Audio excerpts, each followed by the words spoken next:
नमस्कार मंडळी, आज आपण जाणून घेणार आहोत की गणपती बाप्पांची बहीण कोण आहे व काय आहे त्यांची कथा. चला मग मंडळी, आज आपण त्याबद्दल माहिती घेऊया. देवांचे देव महादेव आणि यांचे 2 पुत्र म्हणजे की कार्तिकेय आणि गणेश.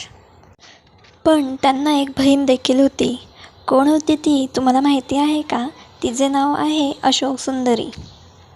अशोक सुंदरीचा उल्लेख पद्मपुराणात देखील केलेला आहे. अशोक सुंदरीचा मुख्यत्वे उल्लेख आणि पूजा ही दक्षिण भारतातील बाला त्रिपुर सुंदरी म्हणून केली जाते. अशोक सुंदरी हिचा जन्म कल्पवृक्ष या झाडापासून झाला. पार्वती मातेचा स्वभाव हा थोडा चंचल होता आणि महादेव ते अत्यंत शून्यासारखे स्थिर आणि धैर्यशील स्वभावाचे. तर मंडळी, गोष्ट अशी आहे की एकदा माता पार्वती महादेवाला आग्रह करत होत्या की तुम्ही कैलास पर्वत सोडून कुठेही फिरायला जात नाही, आता तुम्ही माझ्यासोबत फिरायला चालावे. आपल्या पत्नीची इच्छा पूर्ण करण्यासाठी महादेव तेव्हा माता पार्वतीला नंदनवनात घेऊन जातात. तिथे गेल्यावर माता पार्वतीला कल्पवृक्ष झाडाची ओढ लागली. ते कल्पवृक्ष म्हणजेच मनोकामना पूर्ण करणारे झाड होते. तेव्हा माता पार्वती त्या वृक्षाला कैलासावर घेऊन आली आणि मग एका उद्यानात त्यांना स्थापित केले. एकदा माता पार्वती अशी एकटीच त्या उद्यानात फिरत होती, कारण महादेव हे तपश्चर्या करीत होते. तेव्हा मातेला फारच एकटेपणा जाणवू लागला.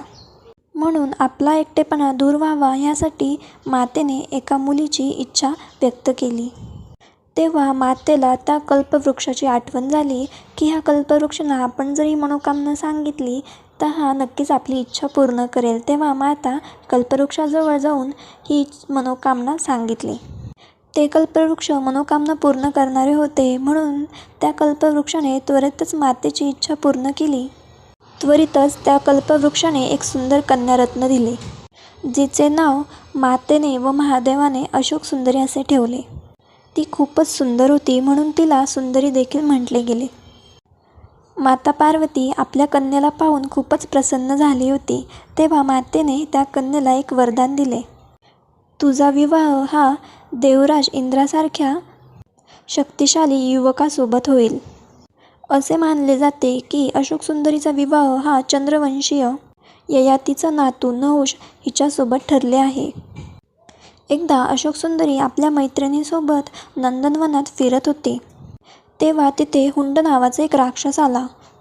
तेव्हा त्या राक्षसाने अशोक सुंदरीला पाहिले व तिचे सौंदर्य पाहून तो खूपच मोहित झाला व त्याने अशोक सुंदरीसोबत लग्न करण्याचा